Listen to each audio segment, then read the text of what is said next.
Elle avait 29 ans, son badge indiquait Léa. Et elle tapait mon numéro de compte sur son terminal avec l'ennui efficace d'une personne qui ferme 40 livrets d'épargne par semaine et qui n'a jamais rien trouvé dedans qui puisse lui couper le souffle. Elle a arrêté de respirer, puis elle a dit « Monsieur Legrand, je dois appeler mon directeur. » J'ai demandé « Est-ce qu'il y a un problème? Le compte est-il clôturé ?» Elle a répondu « Non, monsieur, le compte est tout à fait actif, j'ai juste besoin de voir mon supérieur. » Elle s'est levée, s'est dirigée vers le bureau du fond et est revenue 90 secondes plus tard avec un homme nommé Mathieu Girard, 44 ans, directeur d'agence, qui s'est assis devant le terminal, a regardé l'écran. Puis m'a dévisagé avec l'expression d'un homme qui vient de découvrir un tableau de maître dans le garage d'un inconnu. « Monsieur Legrand, êtes-vous au courant que ce compte est lié à un plan d'achat d'actions automatique ?» J'ai balbutié, « Un quoi ?» Il a répété, « Un plan d'achat d'actions automatique. Il a été mis en place en 1985 par le signataire du compte, Édouard Legrand. » J'ai répondu, « C'est mon père, il est décédé il y a 24 ans. » Le directeur a poursuivi, « Le plan a été actif pendant 40 ans, Monsieur Legrand, il a acheté des parts d'une entreprise chaque mois, de septembre 1985 jusqu'à mars 2025. Quelle entreprise, ai-je demandé. Il a tourné le moniteur vers moi et j'ai vu le nom de l'action que mon père achetait discrètement 3 ans avant que je sois en âge de comprendre. Et que ma mère avait continué d'acheter pendant 23 ans après sa mort, des parts qui dormaient sur un compte d'épargne à la caisse d'épargne de Biarritz. Mon nom pendant 40 ans alors que je récurais des sols que j'éminçais au nom et que je bâtissais un empire pour un homme qui ne nous a jamais donné ce qu'il nous avait promis. Le groupe gastronomique Saint-Hubert, l'entreprise dont je venais d'être licencié, celle que mon père avait aidé à construire. Celle qui m'avait dit il y a 2 semaines que j'étais trop vieux.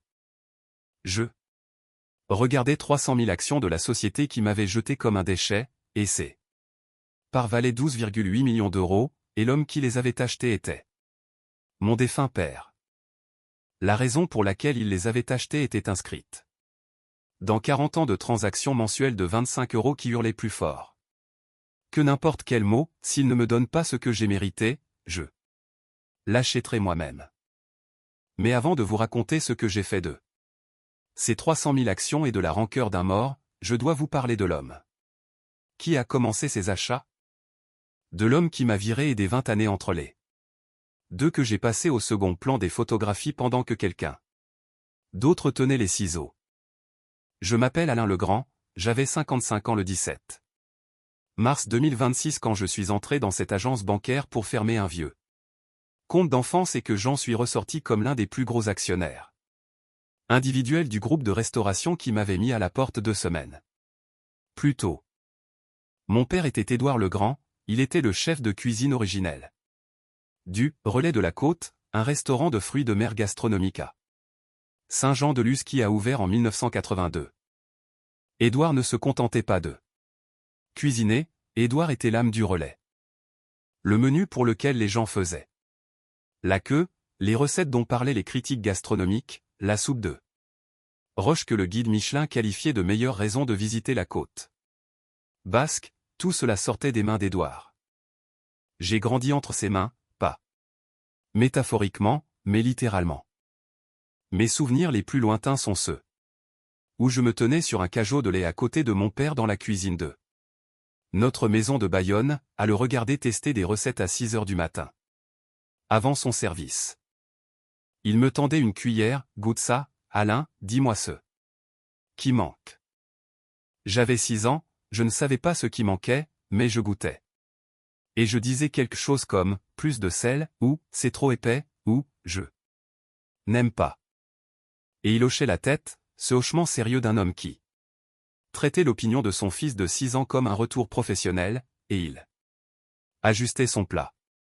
Il m'a appris que la nourriture est une conversation, qu'une recette n'est pas une formule, mais une relation entre le cuisinier et celui qui mange. Il m'a appris à respecter les ingrédients comme un menuisier respecte le bois, en comprenant le grain, en travaillant la matière, sans jamais forcer une chose à être ce qu'elle n'est pas.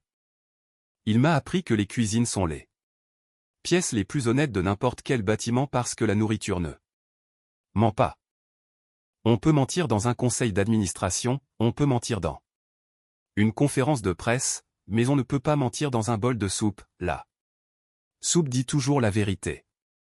Édouard a travaillé au Relais de 1982 à 1998, soit 16 ans. Il était loyal à la manière des artisans, non pas envers l'homme qui signe le chèque de paie, mais envers l'œuvre elle-même. La cuisine était son atelier, le menu était sa toile, et Nicolas de Saint-Hubert, le propriétaire, l'homme de salle, celui des poignées de main et des sourires, était le galeriste, qui accrochait les tableaux, faisait payer l'entrée et mettait son propre nom sur l'immeuble. Nicolas avait promis à Édouard des parts dans l'entreprise, je le sais parce que j'avais 13 ans et que j'étais assis à la table de la cuisine pour faire mes devoirs quand mon père est rentré d'une réunion avec Nicolas en 1984 et a dit à ma mère, il a dit qu'un jour j'aurai ma part. Dorothée. Il m'a regardé dans les yeux en le disant. Ma mère était une femme pragmatique, elle regardait mon père comme les femmes pragmatiques regardent les hommes à qui d'autres hommes ont promis des choses, un jour, ce n'est pas une date, Édouard. Il répondait, il le pensait vraiment. Et elle répliquait. Alors demande un écrit. Il n'a jamais eu d'écrit et ce, un jour, n'est jamais venu.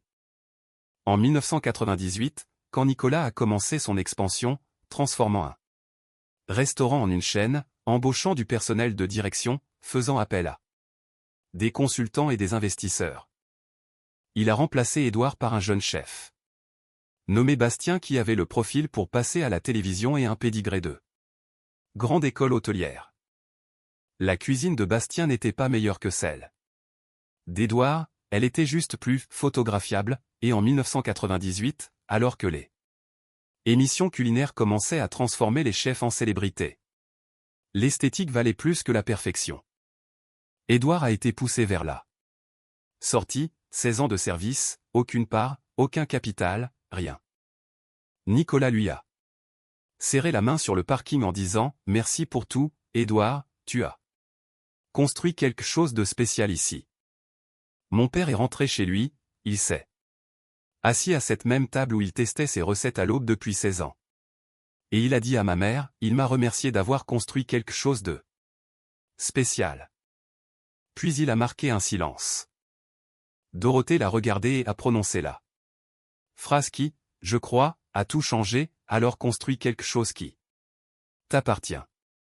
Je ne sais pas exactement quand mon père a commencé à acheter les actions, je sais par les relevés bancaires que le premier achat date du 14 septembre 1985, 3 ans après ses débuts chez Saint-Hubert et 13 ans avant qu'il ne soit évincé. Ce qui signifie qu'Édouard n'a pas attendu que Nicolas rompe sa promesse.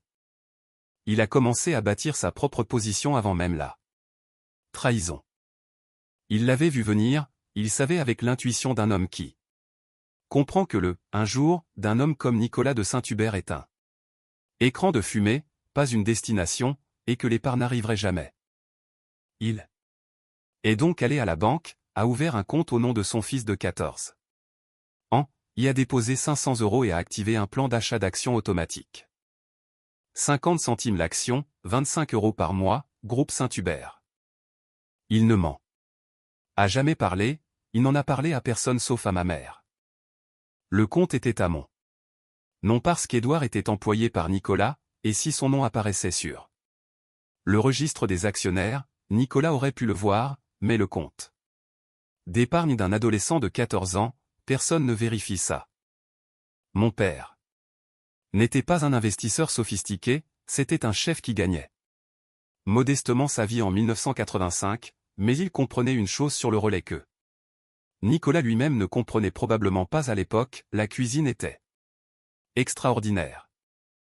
C'était le genre de cuisine qui pousse les gens à faire 1h30 de route, à attendre 45 minutes pour une table et à en parler à leurs amis pendant des semaines. Et un restaurant avec ce genre de cuisine, dirigé par un homme avec l'ambition de Nicolas, allait forcément grandir. Peut-être lentement, peut-être vers 2 établissements, puis 5, puis 10, mais il grandirait parce que la nourriture était le moteur et qu'Édouard savait que le moteur était construit pour durer plus qu'il l'avait fabriqué lui-même. 25 € par mois pendant 13 ans alors qu'il travaillait là-bas, 4 ans de plus après son éviction, et puis Édouard est mort. Il est mort en 2002, d'une crise cardiaque, il avait 63 ans. Il est mort à notre table de cuisine, celle-là même où il avait testé ses recettes et reçu des promesses non tenues. Ma mère m'a appelé au travail, j'avais 31 ans et j'étais second de cuisine dans un hôtel à Biarritz.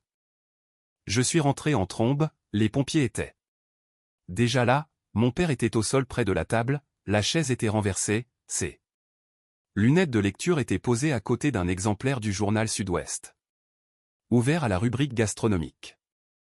J'ai enterré mon père un jeudi. 43 personnes étaient présentes, la plupart issues du milieu de la restauration, des cuisiniers, des serveurs, des chefs de rang qui avaient été formés par Édouard dans les années 80 et 90. Nicolas de Saint-Hubert n'est pas venu, il a envoyé des fleurs, une composition générique d'un fleuriste de luxe. Avec une carte qui disait, avec nos plus sincères condoléances, la famille Saint-Hubert. Pas même un mot manuscrit, une carte imprimée pour l'homme qui avait créé son menu. Ma mère a continué les achats de 25 € par mois après la mort d'Édouard, elle maintenait un petit compte courant spécifiquement pour ça. 25 € virés automatiquement le 14 de chaque mois, jour anniversaire du premier dépôt. Elle a fait ça pendant 23 ans sans jamais m'en parler. Sans jamais faiblir, sans jamais rater un paiement. Dorothée est morte en janvier 2025 à l'âge de 82 ans. J'avais 54 ans et je travaillais pour le groupe Saint-Hubert, j'y étais depuis 19 ans, ayant rejoint l'entreprise en 2006. 3 ans après la mort de mon père. Parce que la restauration était le seul métier que je connaissais et que le groupe Saint-Hubert était la plus grosse structure de la région. Je suis arrivé 40 minutes en retard à l'enterrement de ma mère, j'étais à Bordeaux pour superviser l'ouverture du 32e établissement du groupe. Les bouchons sur la rocade étaient interminables. J'avais appelé Nicolas depuis la voiture pour lui dire que je devais quitter l'ouverture. Il m'avait répondu, « Alain, est-ce que quelqu'un d'autre ne peut pas gérer les obsèques ? On est à 3 heures du service et la chambre froide affiche 4 degrés de trop. » J'ai crié, « Nicolas, c'est l'enterrement de ma mère. » Il a soupiré, « Je comprends, mais c'est une ouverture, tu seras au cimetière pour la mise en terre si tu pars maintenant. » Je suis parti, j'ai conduit 4 heures et je suis arrivé au cimetière. À 14h47, la cérémonie avait commencé à 14h. Ma mère était déjà sous terre quand je me suis garé. Ma cousine Delphine se tenait près de la tombe avec un livret de messe et m'a regardé avec l'expression d'une femme qui voulait me reprocher mon absence mais qui était trop gentille pour le faire. J'ai dit, « Je suis désolé Delphine. » Elle a murmuré, « Elle savait que tu travaillerais, Alain. » Elle l'a toujours su. Dorothée savait, parce qu'elle avait vu Édouard travailler 60 heures par semaine pour Nicolas pendant 16 ans, puis elle avait vu son fils faire la même chose pendant 20 ans, et le schéma était si familier qu'elle pouvait en prédire l'issue comme un météorologue prédit le temps. Ce qui devait arriver arriva le 3 mars 2026, 2 mois après l'enterrement de ma mère, le jour où Nicolas de Saint-Hubert m'a convoqué dans son bureau tapissé de photographies d'inauguration pour me dire que j'étais trop vieux. J'étais chez Saint-Hubert depuis 20 ans, j'avais commencé en 2006. Comme simple cuisinier de ligne au relais original, dans la même cuisine où mon père avait œuvré, au même poste où il avait mis au point les recettes qui sont devenues la fondation d'un empire de 34 restaurants. J'avais commencé en bas de l'échelle par choix, j'aurais pu entrer à un poste plus élevé avec mes 15 ans d'expérience, mais je voulais recommencer là où mon père avait débuté. J'avais été promu chef de cuisine en 18 mois, puis directeur Régional des opérations en 2012, et enfin vice-président des opérations. En 2016. Chaque promotion avait été gagnée à la sueur de mon front, avec cette monnaie particulière qu'exige la restauration, non pas l'innovation, mais l'exécution. J'étais l'homme qui faisait que tout fonctionnait, la chaîne d'approvisionnement, les protocoles d'inventaire, les standards de qualité, la formation des chefs de 34 sites. J'avais construit les systèmes qui permettaient à Nicolas d'ouvrir des restaurants comme d'autres ouvrent des enveloppes, avec efficacité et sans avoir à réfléchir à la mécanique. Nicolas ne pensait pas à la mécanique parce que je m'en occupais, il pensait à la marque, aux interviews, aux profils dans les magazines, aux apparitions télévisées où il se tenait dans une cuisine où il n'avait plus cuisiné depuis 2003. Parlant de ça, passion pour les produits, pendant que les caméras le filmaient en train de faire semblant de goûter une sauce qu'Édouard Legrand avait perfectionnée en 1983. J'étais à l'arrière-plan de chaque photo d'inauguration, 34 au total. J'avais compté une fois pendant une réunion budgétaire particulièrement ennuyeuse, je voulais voir si j'étais sûr. Toutes. Oui, 34 photos, 34 ouvertures, et sur chacune d'elles Nicolas était devant avec les ciseaux et j'étais derrière lui en veste de cuisine, un porte-bloc à la main, m'assurant que le bâtiment était prêt pour l'homme aux ciseaux. Ce 3 mars 2026, Nicolas s'est assis face à moi et a dit « Alain, je vais être direct, nous restructurons, le conseil d'administration veut un leadership plus jeune aux opérations. » J'ai répondu « C'est moi qui ai construit ces opérations, Nicolas. » Il a rétorqué « Je sais et nous en sommes reconnaissants, mais l'industrie évolue. » J'ai insisté « Quel conseil d'administration ? Tu possèdes 71% de la boîte, il n'y a aucune décision que tu n'approuves pas personnellement. » Il a ajouté « Alain, tu as 55 ans, le VP. Chez Marriott en a 38, celui de chez Accor en a 41, le secteur se rajeunit. » J'ai conclu « Tu me vires parce que je suis trop vieux. » Il a utilisé cette langue de bois insupportable, je restructure parce que le marché l'exige. Il m'a offert 8 semaines d'indemnité, environ 17 000 €. 20 ans à bâtir 34 restaurants et mon package de sortie était inférieur à ce que l'entreprise dépensait pour une seule livraison de poissons un week-end. J'ai signé la clause de non-concurrence m'interdisant de travailler dans un rayon de 100 km pendant 12 mois, je l'ai signé parce que je n'avais aucun levier de négociation. Je ne savais pas encore pour les actions. J'ai vidé mon bureau, 20 ans de vie dans un carton, des photos où j'étais derrière Nicolas. Des menus que j'avais élaborés et qui portaient son nom, un manuel de formation. De 127 pages que j'avais écrit en 2014 et qui était encore la Bible opérationnelle du groupe. Et un mug qui disait « Groupe Saint-Hubert, 20 ans de service, avec mon prénom mal orthographié au dos, Alain, avec 2 N. 20 ans et il ne savait même pas écrire mon nom. Je suis rentré chez moi à Bayonne dans mon vieux pick-up, un appartement de 2 pièces à 1 200 € par mois. Je me suis assis sur mon canapé et j'ai fait le compte de mes actifs. 2 000 € sur mon compte courant, 17 000 d'indemnités à venir, un camion de 300 000 km et un mug mal orthographié. Pendant 2 semaines, j'ai postulé à des emplois hors de la restauration, dans la logistique ou la gestion de chaînes d'approvisionnement, mais chaque formulaire demandait la même chose.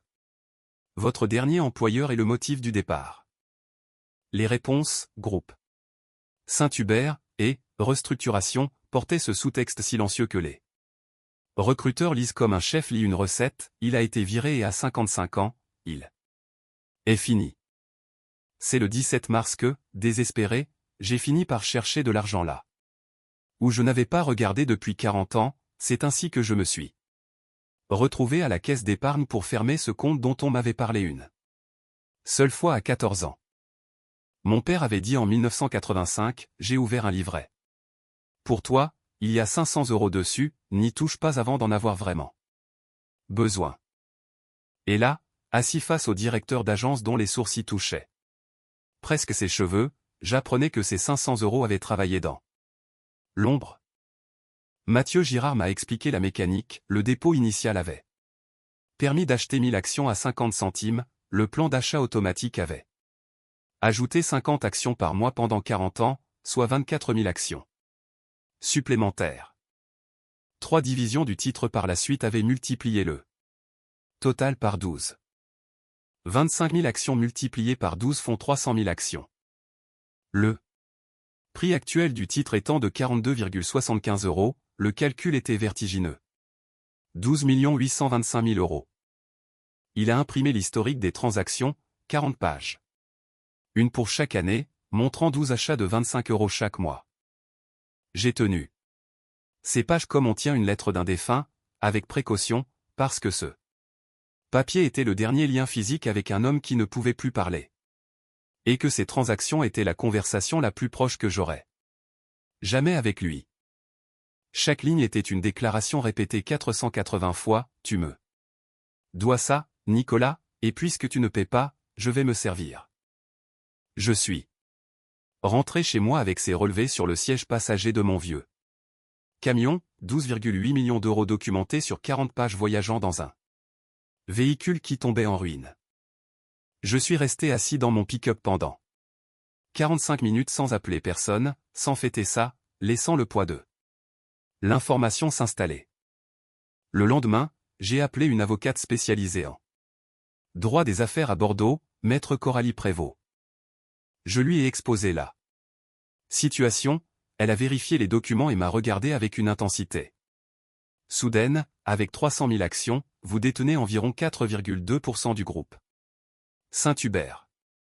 Cela fait de vous le plus gros actionnaire individuel après Nicolas de Saint-Hubert lui-même. J'ai demandé, qu'est-ce que je peux faire avec 4,2%?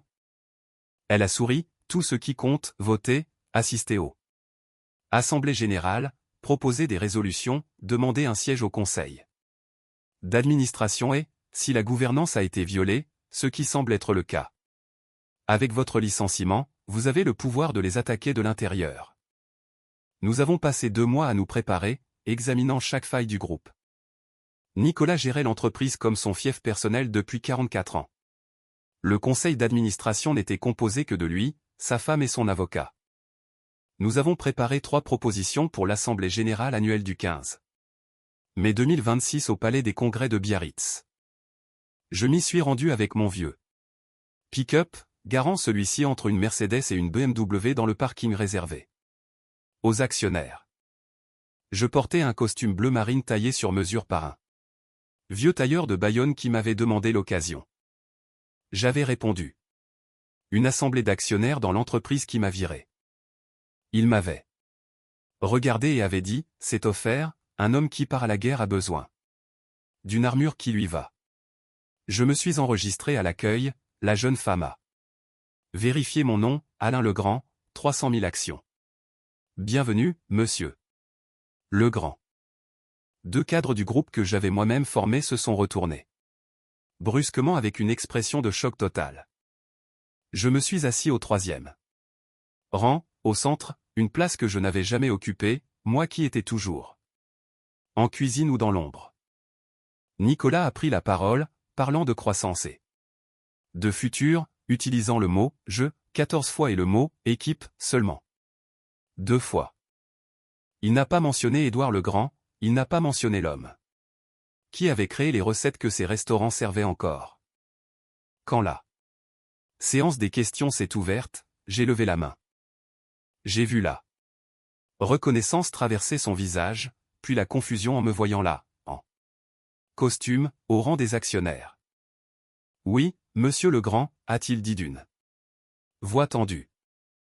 Je me suis levé, 80 personnes se sont tournées vers moi. Merci monsieur de Saint-Hubert. Pour le compte-rendu, je m'appelle Alain Legrand, je détiens 300 000 actions, soit 4,2% du capital. J'ai travaillé pour cette boîte pendant 20 ans, j'étais votre VP des opérations, j'ai bâti ce système pendant que vous me disiez il y a 2 mois que j'étais trop vieux. Ces actions ont été achetées par mon père, Édouard Legrand, le chef originel à qui Vous aviez promis des parts sans jamais lui donner. Il les a donc achetés. Lui-même, 25 € par mois pendant 40 ans. Un silence de mort a envahi la salle. En tant qu'actionnaire, j'ai 3 propositions. Premièrement, 1. Audit sur les politiques de discrimination liées à l'âge suite à mon licenciement. Illégal. Deuxièmement, la création d'un siège au conseil d'administration pour les actionnaires minoritaires, siège pour lequel je me porte candidat. Et troisièmement, une résolution pour renommer l'établissement historique le Relais de la Côte en Hocher-le-Grand, en hommage à l'homme dont vous pillez les recettes depuis 40 ans. La salle est restée muette, puis une représentante d'un fonds de pension qui détenait 3% a commencé à applaudir, suivi par une dizaine d'autres personnes. Le vote a eu lieu l'après-midi même. L'audit sur la discrimination a été approuvé, ma nomination au conseil d'administration a été validée car les investisseurs institutionnels ne voulaient pas d'un scandale de relations publiques. Le changement de nom a été bloqué par les 71% de Nicolas, mais je ne suis pas pressé, les Legrand sont des gens patients. Mon procès pour licenciement abusif s'est réglé en juin pour 1,4 million d'euros de dommages et intérêts. Aujourd'hui, nous sommes en juillet 2026, je siège au conseil d'administration du groupe Saint-Hubert. Lors de la première réunion, dans la même salle où j'avais été viré, le directeur financier a proposé de remplacer le crabe frais de la soupe de roche par du surgelé pour économiser 40 centimes par portion. J'ai pris la parole. Cette recette est l'identité de l'entreprise, mon père l'a créée avec du crabe frais pêché localement, cette substitution est refusée. Nicolas a regardé le financier, puis m'a regardé, et pour la première fois en 44 ans, il n'a pas eu le dernier mot. La proposition a été enterrée. Je n'ai pas vendu une seule action, car c'est par son mon levier. Je vais au restaurant original. Chaque semaine, je m'assieds au bar et je commande la soupe. Le serveur ne me reconnaît pas, mon visage n'est pas sur le mur, mais la soupe de mon père est dans le bol et ses actions sont sur mon compte. Le nom sur le bâtiment est peut-être Saint-Hubert, mais le nom sur le capital est Legrand.